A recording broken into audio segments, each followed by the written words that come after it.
come to Holden to get famous. That's true. To get away from all the society. Right, exactly. Famous. I mean, sure, the chipmunks find us famous. Oh, totally. They're like, yeah, we're deities for them. Food.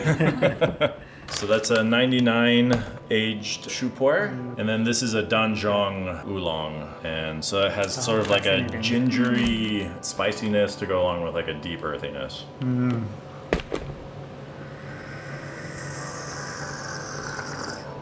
There's even like a slight sweetness at the back of the tongue.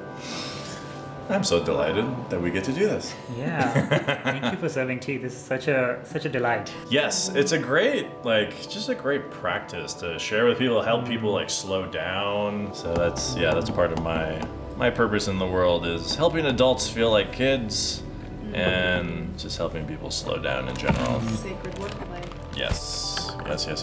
Yeah, how would both of you like to introduce yourselves and maybe say one inspiring thing that you've encountered in the last 48 hours? My name is Peeyush Kumar. I'm an AI and systems scholar. My work is focused on essentially building tools for cultures and communities to be more equitable, more harmonious. And there's a specific role that technology and AI plays into that. And one of the main emphasis that I have is that how do we build these technologies and AI to help these communities, help our communities as in, where we live, where we eat food, where we grow, where we work, to be more equitable and more rich and more harmonious, bridging in the process and the people part of that with the technology part.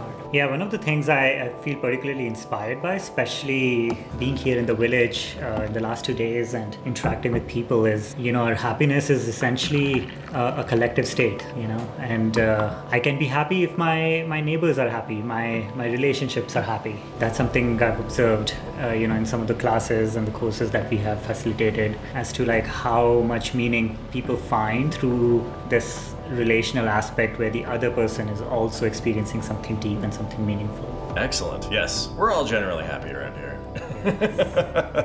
So my name is Marisa Hebb.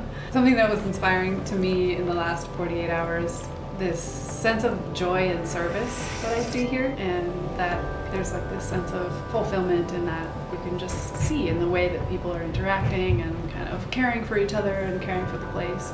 It's really sweet. I have a number of areas of expertise. One of them is actually in community building. I worked in a semester program for juniors in high school that was sort of like beautiful, an intensive 4-month experience of how to be in community together.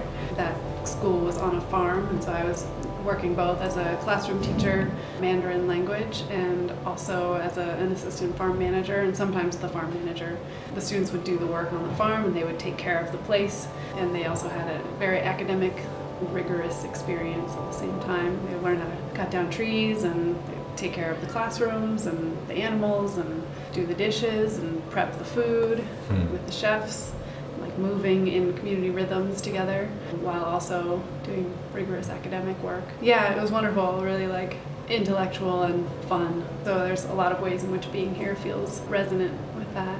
So, I have this, 20-year background in food production, like very hands-on on the land, permaculture and organic farming and diversified vegetable production, some animal husbandry. But I also, during that time, trained in a couple of different body-based trauma healing modalities. So I'm a somatic experiencing practitioner, and so I work both in this realm of like the body and the individual and the wisdom of the heart, the wisdom of the body, and also the wisdom of the land, the wisdom of the created world, the natural world.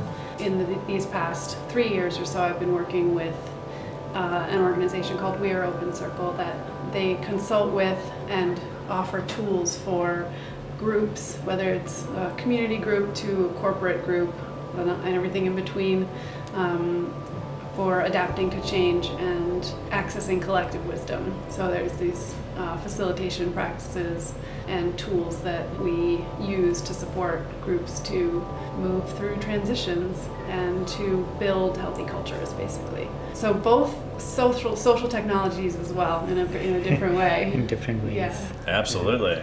Well, let's talk somatics, because I feel like that's something all three of us have a resonance in. We talked a little bit during that one lunch about sort of frequencies. My resonance of somatic therapy would be like how to use sound across meridians. How do you want to talk about somatic therapy? Or what are your favorite senses? Like, what's your avenue? What's your avenue if you could keep two? Like, what would they be? For me, it would be sound and touch. That's a good question. We talk about interoception as another one, which is like our body's ability to inform us what's going on inside. And then there's proprioception, which is like a sense of where we are in space. I also studied Western herbalism pretty intensively as well for a period of my life. And that time period of like working with the plants, I found that there was another sense coming online or like being developed through that practice, which was being able to understand cues from plants, what their medicinal properties are, that I think is innate that we've kind of like don't use anymore. I'm a pretty tactile person, definitely a really important one for me. Yeah, touch and like kinesthetic, like in terms of my learning, like kinesthetic learner, touch and movement are really important for me. Sight would be somehow very important for me, to be able to like look at things and like put them into a perspective. Sure. It's like, what is the picture here that's being formed, And then a sense of like feeling, like, body feeling. I'm a person who gets goosebumps all the time, Awesome. And it's because as I'm moving and, any cues or any information that I'm picking up, I'm feeling it in my body first, So it's a very physical sense, so like the sense that comes from the skin, right? The touch kind of thing, and then over time, as I kind of deepen into my meditative, contemplative practices, I started noticing like the aspect of time as a sense as well, and it's like, more from a scientific perspective, we always talk about space-time, right? The space-time, what is the space-time dimension? So like across the space-time, like what is this picture that is being formed? In Buddhism, there's actually a term for that, and it's called mandala. Very beautiful practice, right? A lot of these traditional religious practices that people embody and they practice, it captures something deeply symbolic. And so if you go to mostly like in Tibetan Buddhism and many different forms of Buddhism as well, but mostly in Tibetan Buddhism, you'll see that these monks, they gather around like a floor and they create these very intricate patterns, and that's the mandala that they're creating. And they have these colored sand or colored flower, and they have sort of like a small, like a lamp almost, through which that sand actually drops down, and they hit that lamp with a little stick, and it just like goes down little by little, right? And they're very particular and very precise with their movements, right? Yeah. And then they create these beautiful, amazing, intricate shapes. Now that shape is created over time, right? And that's like the mandala of what is being created. And once it's done, they wrap it all up so that they can come back and do it again. But then when the mandala is like finished, and you see the entire picture, and that's the kind of sense through my meditative practices I started getting, is the sense of this picture that is created over time. As Marisa was saying, sort of like deepening in these practices allowed me to open up with other senses as well. There's another practice that I do, which is called Laya Yoga, which is essentially meditating on the sounds, the internal sounds. And these are basically pure frequencies, right? It's like just one pure frequency. Yeah, and you're meditating on it. The bija, the seed sounds. Yeah, exactly. Seems like you know something about that. Anything that has to do with frequencies, and so I've found the Himalayan library of tones to be the most rich that I've come across. Internal mantra is very profound for me as a practice. Yeah, I'm glad you brought up the sound piece also about the meridians. I'd love to learn more about that. I worked for an acupuncturist for about 8 years. Ah, beautiful. I was thinking of studying acupuncture. I did a little bit with her, and also I forgot to mention that singing and dancing are a huge part of my background as well, and those are part of the tool sets that I use in terms of like the working with the collective and accessing collective wisdom. Yeah, the music, the vibrations, the sound, the rhythm are all major parts of my toolbox, tool belt, kit. Totally, and I'm sure we can geek out a lot about the meridian part. We could leave that for another time. But yeah, I mean, the voice is the most powerful instrument of them all. And so I do a lot of work with improvised theater and helping people overcome their own timidity and to help create their own story or be aware of the various unconscious, repressed parts of their characters that want to come out, that they don't give permission to come out. Singing, musical improv is my ultimate favorite. So creating musicals on the spot. If anyone just wants to break out into song at any point, that can happen. Talking about that region of Kashmir, you know, it's really beautiful in the ways that entire region inspired so much of the noticing of the mystery of humanity, you know. Yeah. I mean, you know, and that's one of the traditions I deeply connect with as well. And specifically, you know, I think you just named something about like how Sufis and Buddhists and Hindus like sort of merge in that place, right? And there's like a big history towards that, right? And in fact, around 8th century AD is called the Renaissance period of mysticism, because that's the place where a lot of the mystical traditions of the world, not just that region of the world, actually blossomed, you know. So we're talking about like mystical Islam. I mean, Islam obviously came a little bit later, but just the precursor of that, the mysticism aspect of it, started blossoming around that time. So what we call Sufis, what we call you know, the Kashmiri Shaivites, you know, it's also a mystical tradition of Hinduism, and then the Vajrayana tradition of Buddhism, right? All melted in that one place. In the Kashmiri Shaivism tradition, you know, there is a very deep significance to the nature of the sound and how it's produced, right? Yeah. So, I mean, we were just talking about Laya Yoga, which also comes from Kashmiri Shaivism tradition, you know, and it's the focusing on these bija mantras and bija sounds, right? Yeah. But there is a sense of like where they symbolically describe the aspect of creation through the movement of the sound as it happens in the human body. I don't quite remember all the exact terms, but I remember the 3 main stages there. So it's called para work, and work.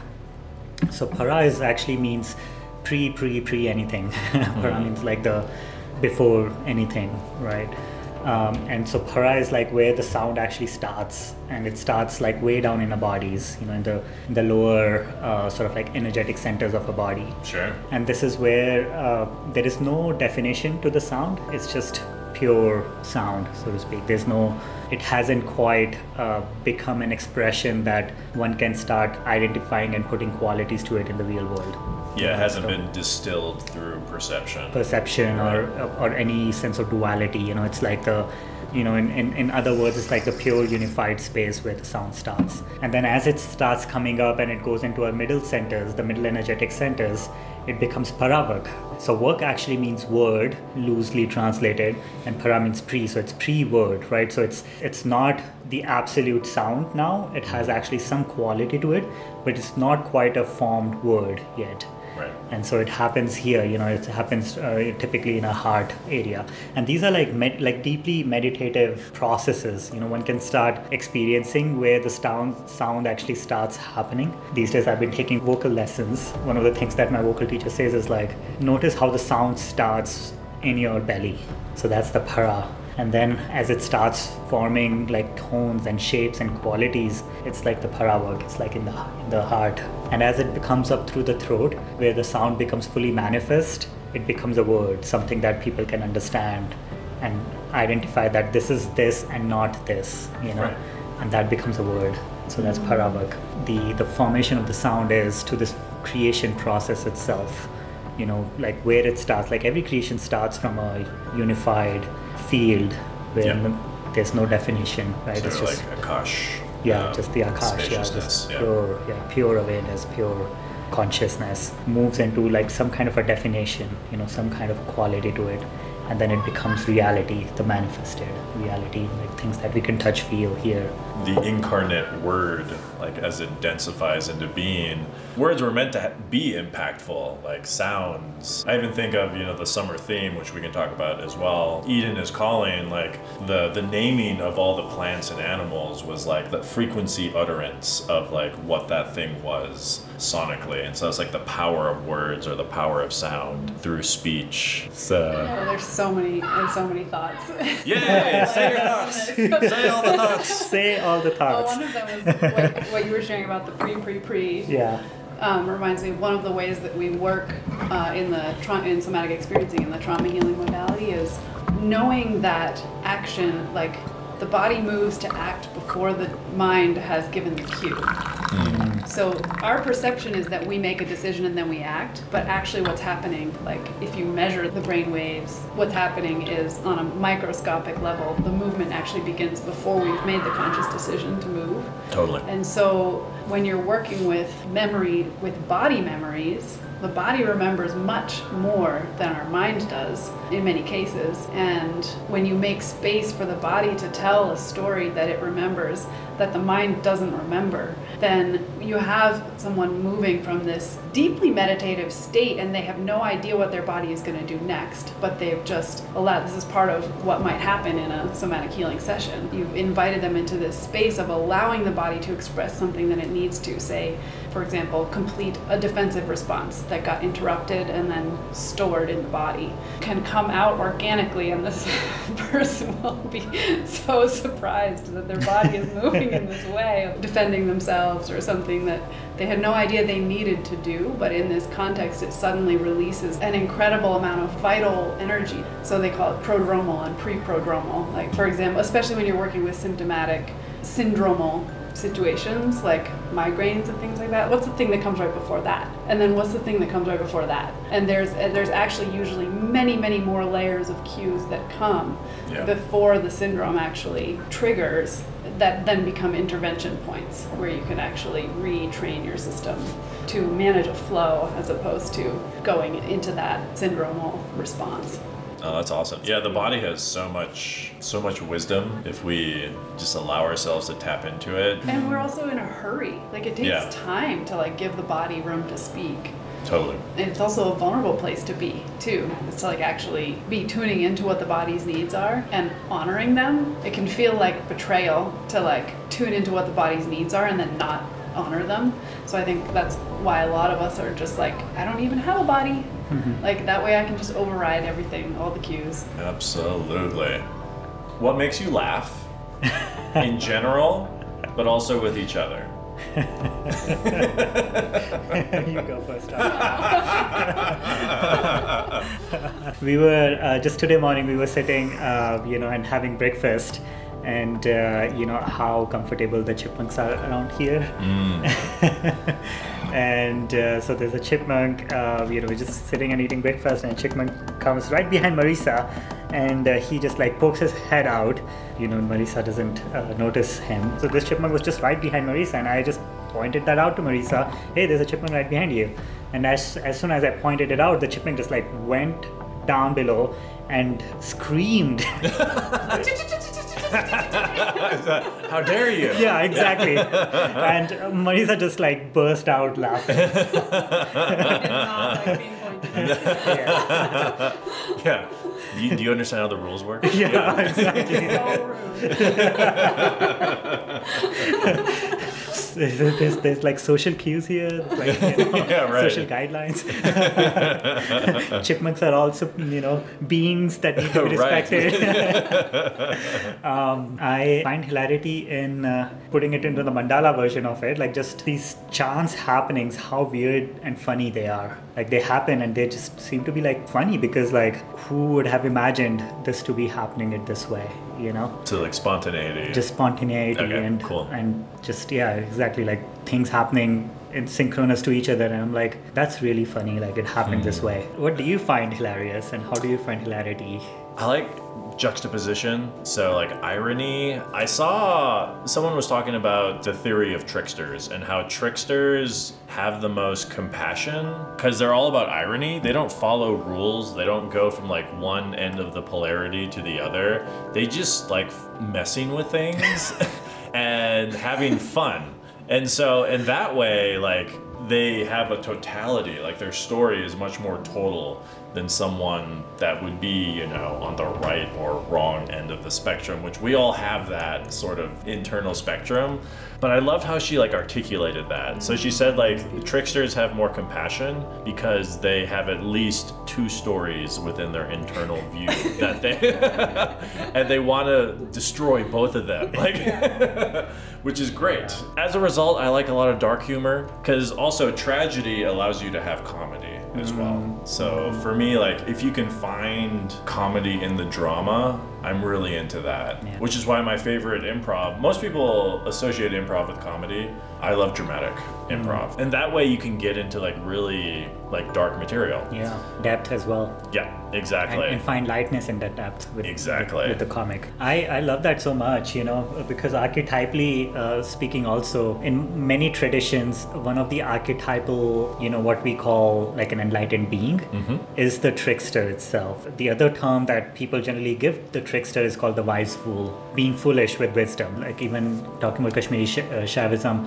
one of the archetypes of Shiva there is the archetype of the wise fool. In one of the very iconic poses, he's posed as the dancer, as Natraj, where he's wearing a snake on his neck and has you know, is dancing on all these like weird poses, very wildly, you know. Similarly, in native Indian traditions here in the US, I think it comes from Lakota. The Hayuke is also that very primal spirit that people aspire to as the spirit of the trickster, you know. And Raven, so the Haida has Raven who steals the sun, just because why not?